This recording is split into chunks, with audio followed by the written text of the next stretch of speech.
Nagsimula na ngayong araw ang tinaguriang Trillion Peso March sa kahabaan ng EDSA kung saan nagtipon-tipon ang libu-libong mamamayan upang ipahayag ang kanilang panawagan para sa mas malinaw na panunungkulan at tamang pangangasiwa ng pondo ng bayan.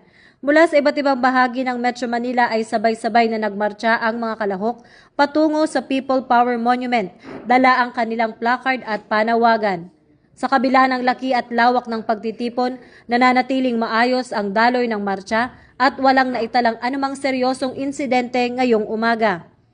Ayon sa kapulisan, kontrolado at mapayapa ang sitwasyon dahil sa maagang paghahanda at mahigpit na koordinasyon kasama ang iba pang ahensya ng pamahalaan. Naglagay ng karagdagang seguridad sa mga pangunahing kalsada at nakaantabay rin ang mga medical at emergency response team upang masiguro ang kaligtasan ng mga kalahok. Patuloy namang inaanyayahan ng mga otoridad ang publiko na makiisa sa mapayapa at organisadong pagdaraos ng Trillion Peso Rally March. Mula rito sa People Power Monument, ako ang inyong PNN correspondent, Patrol Woman Sari Bernales. Nagbabalita para sa Police News Express.